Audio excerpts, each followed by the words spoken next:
Nos visita Pablo Olivares, es economista, ex secretario de Finanzas en la provincia de Santa Fe, integrante de la consultora PIG. Gracias, Pablo, por venir. Un gusto con ustedes, por supuesto. Gracias, de verdad.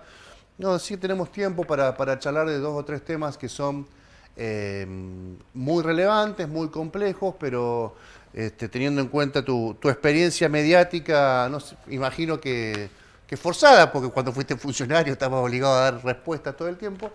Me interesó mucho, nos interesó mucho convocarte para charlar. Primer tema, anuncios de ayer de la presidencia del Poder Ejecutivo, plata en el bolsillo para los que tienen el bolsillo hiper flaco y que tienen grandes problemas para parar la olla todos los días en la mesa en sus casas. ¿Cómo asimilás vos esta medida en este contexto tan particular? Bueno, uno, digamos, lo que interpreta es que esto se desata de alguna manera, el timing tiene que ver con la agenda de la semana pasada, donde el mismo día se anuncia, fue un hecho de alguna manera muy relevante, el anuncio de un índice de inflación como el de marzo, que fue de alguna manera alto comparado con, había que rastrear mucho tiempo atrás para encontrar un dato de ese tipo, 20 años, con lo cual eso se instala en la agenda de una manera muy particular. Y ese mismo día también, creo que no fue casual, que en el mismo momento que se anunciaba ese dato extraordinario, la misma vicepresidenta instalaba otro concepto donde de alguna manera planteaba la imposibilidad de quien está a cargo de la política de tener los atributos del poder, porque de alguna manera ese mismo día se planteaban las dos cosas. Creo que esto tiene que ver como para dar un mensaje de alguna manera de reducir las situaciones que se tienen internamente en la coalición gobernante y al mismo tiempo con una política de ingresos que casualmente el mismo miércoles pasado la misma CTA estaba pidiendo una medida similar. Con lo cual creo que desde el costado del gasto es salir con una política de ingreso. Una política de ingresos es una política de las que se caracterizan como con el rótulo de heterodoxa. Pero para hacer balance con el Fondo Monetario Internacional, que de los compromisos asumidos es que no se iban a incrementar los subsidios financiados con emisión o que agrandando el déficit fiscal, se trata de hacer equilibrio con el anticipo, porque tampoco fue un anuncio, sino que el anticipo una convocatoria para crear un nuevo impuesto. Entonces, es una suerte de anuncio para limar las rispideces hacia adentro de la coalición gobernante y al mismo tiempo hacer equilibrio para no salirse de la senda, al menos desde el punto de vista en lo formal, con el Fondo Monetario Internacional. Hoy leí algunos diarios, seguramente vos también, se preguntaban cómo va a ser, cómo se va a financiar esta excepcional partida para los sectores más populares, con más problemas económicos. Y citando, esta es una herramienta que el periodismo tiene que muchas veces se abusa, citando las fuentes en off de Casa Rosada, se decía, no, estos 200.000 millones de pesos surgen del aumento en la recaudación producto de la propia inflación. ¿Vos ves, digamos, que es una respuesta que se acerca a la verdad esa? Es una respuesta, creo que de ocasión, para justamente evitar en el discurso oficial de que esto va a generar un mayor egreso desde el costado negativo de la caja fiscal sin una contrapartida en los ingresos. No hay una equivalencia de que el impacto de 0,3 puntos del PBI en esta medida en esta política de ingresos de mayores subsidios, que tienen una razonabilidad en las condiciones extraordinarias que hay, pero también hay que tener en cuenta que la guerra no es lo que explica. Acá veníamos a la guerra, antes que Putin ponga un soldado en Ucrania, venimos con una inflación del promedio del 5% mensual. Sí, sí. Con lo cual, desde el costado del gasto, no hay una equivalencia con la mayor recaudación, ni siquiera de lo que se estima que se va a recaudar el año que viene con este otro impuesto que en principio no se conoce bien las particularidades, pero que, digamos, tampoco hay equivalencia con ese mayor recurso. Creo que en lo discursivo se dice esto es una medida compensada fiscalmente. En los hechos, esto va a desbalancear el déficit fiscal. Habrá que ver al próximo trimestre cómo se trata de no salir del carril de lo que se comprometió con el Fondo Monetario Internacional, pero creo que asistimos a la nueva etapa de hacer equilibrio entre el corset que implica el acuerdo con el Fondo Monetario Internacional y las tensiones internas dentro del Frente de Todos, con lo cual de alguna manera se anuncian cosas hacia uno y al mismo tiempo se complementa con un anuncio hacia la otra parte del auditorio que vendría a ser el Fondo Monetario Internacional. Y ahora ves, te hago este razonamiento y decime si lo compartís o no. ¿Ves la posibilidad de que sea virtuosa la medida en relación a que quien la recibe, el beneficiario, es una persona que le va a ingresar el dinero y va a ir ese dinero a fideo, arroz, a papa, algo de carne, a la garrafa, algo de medicamentos? ¿Eso no puede dinamizar cierto mercado que hoy está un poquito, que tras la salida de la pandemia quedó afectado, quedó con alguna esquirla, y producir que ese mismo dinero vuelva de alguna medida, de alguna manera en impuestos? Para separar de alguna manera el análisis, lo conveniente sería que no tuviésemos una situación inflacionaria. Producido ese acontecimiento, es decir, dada esa situación, obviamente esta recomposición extraordinaria de los ingresos de los hogares que menos tienen suena con una legitimidad muy importante. Es decir, nadie cuestionaría que esto recomponga los ingresos que se ven dañados por la inflación. Creo que desde el punto de vista de la dinamización de la economía, por supuesto que dinero puesto en el bolsillo de quien consume el 100% de lo que le ingresa tiene un efecto macroeconómico positivo desde el punto de vista económico, pero sí hay una particularidad. Se va a gastar en determinados rubros que tienen demandas inelásticas. Es decir, la gente puede posponer, si viaja, puede posponer cuánto cambia su vestuario, puede posponer muchas cosas. Lo que no puede posponer es comer. Claro. Esto predominantemente... O el medicamento. O el medicamento. Para curarse. O sea, puede posponer cualquier cosa menos lo que son necesidades vitales. Si esto se va a volcar en necesidades vitales, lo que tiene un componente de dinamización también tiene un componente de presión inflacionaria. Si uno ve que a lo largo de varios meses la inflación del rubro del capítulo alimentos y bebidas no alcohólicas es el que viene creciendo por encima de la media, es porque la mayoría de los sectores, digamos, los sectores empresarios, hay muchos capítulos que tienen demanda más elástica en función de la situación de los ingresos. Entonces, el empresario no puede incrementar todo el precio que quiera porque se encuentra una demanda que le deja de comprar. Es decir, se le disminuyen las cantidades que compra. En cambio, en el rubro alimentos y bebidas no alcohólicas, digamos, los sectores que colocan precios tienen esa ventaja adicional de que la demanda que enfrentan o que tienen que abastecer es menos elástica al precio. Es decir, pueden incrementar el precio y las cantidades le van a disminuir mucho menos que proporcionalmente al aumento de precio. Entonces, lo que se está viendo es que cuanto más se vuelque en esos segmentos, paradójicamente, se asisten a personas que necesitan, pero al mismo tiempo tiene un potencial inflacionario mayor. ¿Qué boomerang? Es sacarle filo al boomerang, ¿no? Y cuando uno entra en una dinámica con una inflación por encima de determinado nivel, lo que suele generarse es que se entra en un proceso de lo que se llama una dinámica descompensada o lo que suele, digamos, tratarse de que mientras se hace un paso para equilibrar algo, se está desequilibrando otra cosa, luego viene un paso para equilibrar eso, entonces uno empieza a hacer como el equilibrio de inestable de la bicicleta. Si cabe la comparación, sí, digamos, bien, de esto. bien, Entonces, sí. cuando entramos en un proceso con inflación y al mismo tiempo el corset que implica el acuerdo con el fondo, porque hay que traer a colación esto, es decir, la caja de herramientas que tiene un gobierno para atender determinada problemática política económica es de una cantidad. Supongamos que si fuese un taller tenemos una cantidad, una diversidad de herramientas. El acuerdo con el fondo nos limitó esa cantidad de herramientas. Y entonces ahora lo que se tiene que atender son problemas a veces crecientes, porque con una inflación mayor, con una caja de herramientas más chica.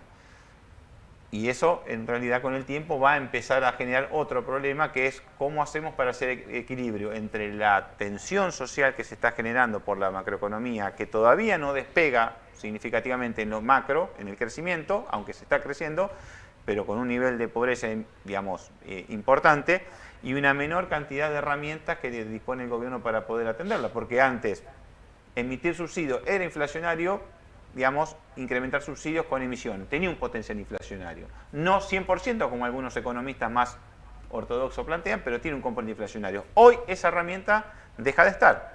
Entramos a jugar al filo, a pretender hacer lo mismo, anunciándole al FMI que después lo vamos a compensar con un mayor recurso, pero estamos jugando muy al filo. Y a medida que avancen los trimestres, vamos a entrar en un proceso muy delicado. ¿Qué es delicado? Cumplir con los compromisos con el fondo, pero al mismo tiempo vivir jugando al filo para poder evitar las tensiones sociales que implican cumplir el fondo. Y en tercer, en tercer orden, pero no menos importante, es que el fondo permanentemente tiene que mirar de reojo hasta dónde ponerse estricto con lo que Argentina tiene que cumplir o mandar al default. Claro. Eso hay que tener en cuenta, que nosotros no acordamos un convenio con el FMI de un refinanciamiento en firme. Lo que se acordó es que cada trimestre se cumple, se desembolsa para pagarle al Fondo Monetario Internacional. Otro trimestre se cumple, se desembolsa. Si en algún momento eso se rompe, Argentina entra en default. Por lo cual, el Fondo Monetario también está haciendo equilibrio. Ayer vimos las nuevas proyecciones de crecimiento y de inflación del Fondo Monetario. Algunos tomaron mucho más la estimación a un crecimiento de un punto mayor al que había estimado anteriormente, que es de 3 a 4 puntos de crecimiento, sí, con lo cual es positivo. Pero también el Fondo Monetario dice, bueno, la inflación se va a poner en el 48%. Sí, sí. ¿Por qué pone el 48%? Porque en el convenio decía que iba a estar en un rango que iba a estar como límite del 48%. Si uno hoy toma el 48% y la inflación jugada en los primeros 3 meses, lo que está planteando el Fondo Monetario es que la inflación promedio de los próximos meses va a ser del 2,7%. Cualquiera creería... El Fondo Monetario paradójicamente estaría negando la inflación de la guerra. Para que se dé lo que el Fondo Monetario estima en el resto del año y llegar al 48%, evidentemente la guerra no tendría que tener más efectos de precios, con lo cual cualquiera entendería que los efectos de la guerra van a continuar durante unos meses. Ya quiero ir ahí porque la consultora en la que participás tiene hecho ha escaneado, digamos, los mercados locales y nacionales y el impacto que tiene la guerra ya en esos mercados. Pero quiero hacer esta consulta no como un oráculo, sino como un entendido en la materia. Y tratando de escindir si es posible la interna del propio gobierno. Tenés, y tu experiencia gestionando las finanzas de una provincia. Una provincia depende mucho de un Estado nacional. Y el Estado Nacional depende mucho de la región, y la región al mismo tiempo depende mucho de del misil que vuela en Ucrania. Con todas esas particularidades y con tu experiencia en lo estatal, ¿qué pensás que debería implementarse a nivel nacional y con mucho capital político y con mucho consenso político en materia de inflación? A ver, primero hay que ser claros y de alguna manera exponer. Uno a esta altura hay ciertas cosas que tienen que plantearse y decirse. La inflación en muchos casos se plantea como un problema, pero al mismo tiempo para los propios gobiernos, y no voy a poner en un caso puntual, sino en los sucesivos gobiernos, la inflación ha sido un instrumento. No me escuchaste mal. La inflación ha sido un instrumento. ¿Qué instrumento? Un instrumento de licuación del gasto, de los salarios. Es decir, cuando un gobierno tiene que hacer un ajuste macroeconómico... los bonos en algún momento. Exactamente. Cuando... En la cultura política argentina es tremendamente difícil, casi imposible hacer un ajuste macroeconómico, no monetario y fiscal, macroeconómico vía nominal. Es decir, que no se aumenten los sueldos, ajuste de sueldos hacia abajo, ajuste del gasto público para abajo. Ha sido siempre imposible y quien lo planteó duró muy poco. Paradójicamente la inflación permite hacer eso, pero echarle la culpa a un factor externo. Es decir, son los formadores de precios, la guerra de Ucrania y demás. Entonces, primero hay que sincerar esa cuestión y decir, bueno, señores, ¿qué tal si durante un tiempo dejemos de mentirnos nosotros mismos y que la inflación no sea un instrumento de quien gobierna? Porque ha sido así siempre con muchos colores políticos. Segundo, digamos, de tener inflación, en los años 80 no había instrumentos que permitiesen a los países tener un control inflacionario y a partir de allí la mayoría de los países ya tienen el control, que es un control monetario. Eso no quiere decir que la inflación se combata solamente desde lo monetario, pero si hoy me dijeras cómo se detiene la inflación en el caso que haya una escalada, hoy el mundo ya conoce como si uno tuviese un Smart TV y de pronto deja andar el control y ya no responde más nada. Nos queda un último recurso. ¿Cuál es el último recurso? Desenchufarlo, para los que no somos muy duchos. Lo desenchufamos, lo enchufar. El apagón monetario significa una compresión, digamos, de la oferta monetaria, que eso desactiva la inflación. Ahora, eso genera otros efectos colaterales, a veces mucho más fuertes que la inflación. O sea, si la pregunta es, ¿podemos controlar la inflación? Hay una medida de último recurso. Ahora, esa medida de último recurso genera efectos colaterales que a veces, en términos sociales, pueden ser peores que una inflación alta. Ahora, para ir hacia una senda de una inflación tolerable, primero hay que tener un compromiso de dejar que la inflación le ayude a los gobiernos de turno En segundo sentido, tener algunos consensos elementales de lo que es la distribución del ingreso. Yo creo que va a ser difícil que la política económica argentina se lleve adelante el día de mañana, asumiendo las decisiones que se tienen que tomar, mientras no garanticemos que a ningún argentino le falte un plato de comida. Y no es una frase hecha. Sí, sí. Si los argentinos nos pudiésemos organizar para garantizar que decir, mire, aquí alguien va a posponer necesidades o no posponer necesidades, pero en este país a nadie le falta un plato de comida, que es una cuestión pero elemental y pareciese no ser muy difícil de organizar. Si un país pudiese organizar esa garantía, creo que muchas otras medidas odiosas necesarias para llevar la inflación a un canal tolerable, sería más fácil.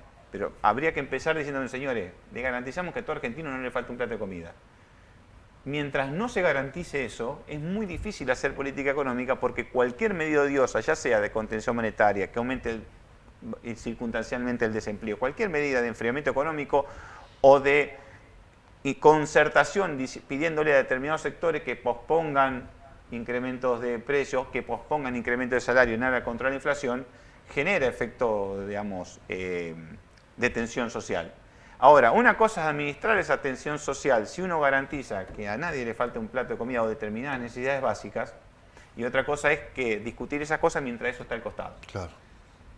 Me parece que hay que empezar a resolver eso, porque distinto es cuando uno se sienta a decir, bueno, alguien va a sacrificar algo durante un tiempo, pero no hay una necesidad grave en una casa, llamémosle, se puede discutir de una manera, pero nadie puede sentarse a discutir posposiciones de determinados intereses de corto plazo si en el costado hay situaciones urgentes que desarman cualquier tipo de discusión. No sé si sirve la analogía, pero dentro de casa vamos a garantizarnos comer, estar sanos, tomar la medicación. Y por un tiempo, no todos los fines de semana va a haber un asado, no siempre vamos a poder ir al cine, no siempre podemos hacer el viajecito del fin de semana largo, por un tiempo por lo menos. En la medida que eso, ya dentro de la casa es difícil ponerse de acuerdo, imagínate. Paradójicamente, o sea, mire que desde la caja pan, para irme, digamos, allá lejos, ¿sí? Sí, y sucesivamente que se entregaban 800.000, si vos, bueno, ¿no? Pero desde ese programa hasta hoy no ha habido ningún programa que haya podido garantizar al país que produce alimentos para muchos países de su propia población, es decir, miren, acá puede haber mayor o menor desigualdad en el ingreso. Todo sistema capitalista sabe que tiene que lidiar con eso, pero acá nadie se muere ni de hambre ni en intemperie. Somos 45 millones, no somos la India. Entonces, creo que la falla principal es organizarnos para eso, porque discutir, ceder ingreso, ceder rentabilidad, ceder cualquier cosa, ¿es posible discutirlo si primero garantizamos que nadie se cae abajo, digamos, que nadie se cae al abismo? Entonces, me parece, digamos, pareciese una cuestión muy elemental lo que digo, pero creo que hacer una discusión distributiva, yo creo que tiene mucho componente distributivo la inflación. Todo el mundo tironea por algo más, con la particularidad que en vez del Estado ponerse a arbitrar esos tironeos, se suma al tironeo uno más, que en vez de, es como si alguien tuviese que, digamos, atenuar una pelea, en vez de atenuarla se ponga a golpear. Entonces el Estado se suma al tironeo, ya sea con la presión tributaria o con el impuesto inflacionario. Entonces, es difícil resolver esos tironeos si al mismo tiempo hay gente que está en una situación de necesidad extrema. Si primero se resolviese esa situación de esas situaciones extremas y se garantizase que eso no sucede prescindiendo de la discusión distributiva, creo que el canal se abriría, se facilitaría bastante. Te pido algo, voy a ser muy atrevido de mi parte, te pido 2 o 3 minutos para que nos cuentes cómo impacta, para bien o para mal, en los mercados, en la producción santafesina o de la región, la guerra o la invasión rusa a Ucrania. Bueno, la invasión, digamos, de la guerra en Ucrania, el efecto directo de la guerra de Ucrania es chico. ¿Qué es directo? Es decir, el comercio exterior, las relaciones comerciales o financieras con Ucrania y Rusia son muy bajas en Argentina, es menos del 1% del comercio internacional argentino, comercio exterior argentino. Ahora bien, los impactos indirectos, ¿qué significan? Se va a reducir un punto de la economía global durante un año y al mismo tiempo el peso que Ucrania y Rusia tienen en determinados sectores genera efectos indirectos muy altos, muy fuertes. Primero, la concentración de prácticamente un cuarto de la producción, de un cuarto o una quinta parte de determinados alimentos. la concentración de fertilizantes, que es un insumo elemental para la producción de esos alimentos en otras partes del mundo, y la concentración de la producción de energía, principalmente petróleo y gas. Con lo cual lo que ha hecho es escasear eso e incrementar sus precios. ¿Cómo nos pega a Argentina? Nos pega. En los alimentos tiene un efecto ambiguo. Por un lado nos incrementa los precios de lo que exportamos, pero como nuestra oferta es inelástica en el corto plazo, es decir, nosotros producimos la misma cantidad de toneladas de determinados insumos, tenemos una parte para el mercado interno y otra parte para el mercado externo. Como lo del mercado externo sube de precio, tiende a empujar los precios internos. Entonces nos pega con una mejor demanda para exportar, pero al mismo tiempo nos tensiona los precios internos hacia arriba. Y por otro lado, los fertilizantes y el combustible incrementan el costo del agro, con lo cual hay determinadas actividades agrícolas que se van a ver beneficiadas con mayor rentabilidad, pero otras actividades agrícolas que no son ni el trigo, ni el girasol, ni el maíz, que son los que incrementaron sus precios, se van a ver perjudicados porque le van a aumentar los costos y no, le van a aumentar, y no tanto van a aumentar sus precios. Eso por un lado. Y después hay un impacto generalizado por el precio del petróleo, claro, que impacta en toda la economía porque hasta el día de hoy el mundo funciona a petróleo. Sí, sí, sí. Ahora, eso abre otra ventana que es los biocombustibles, o sea, un petróleo creciente en precio hace rentable el biocombustible en determinados mercados, y otra cosa ya más a mediano plazo, que es el yacimiento de Vaca Muerta, que estimaciones dicen que puesto a un 50% de sus capacidades son 2 complejos ojeros. Entonces, en forma inmediata hay que ponerle algunas fichas a que esta falta de confiabilidad del suministro ruso de alimentos y de energía nos puede implicar a mediano plazo una tonificación de la demanda externa de los productos de los agronegocios y al mismo tiempo oportunidades para el biodiesel y también para Vaca Muerta. Y que el gas sea, te agrego el gas, un bien escaso en este contexto, también, digamos, le sube el precio, y ese precio en definitiva también va a ir al costo del producto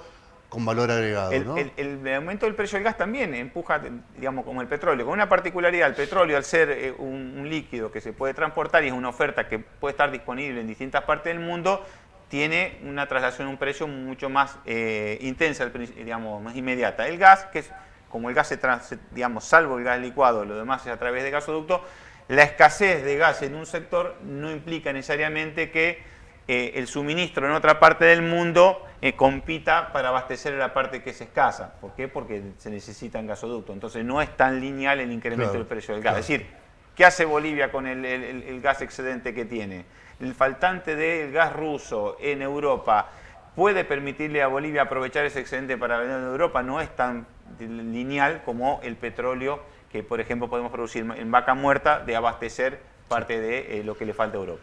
Pablo, me quedé sin tiempo porque tenemos otros temas. Quiero preguntarte, ¿los informes producidos por P&G se pueden ver por internet? ¿Dónde se pueden ver? Sí, digamos, lo hacemos de difusión, digamos, en distintos medios, y después cada medio le da su difusión. Inclusive tienen una bajada que de alguna manera lo hace más sintético para después abrirla con mayor profundidad, pero es de difusión, digamos, abierta a los medios, no en forma online. Gracias por la visita. Gracias a usted.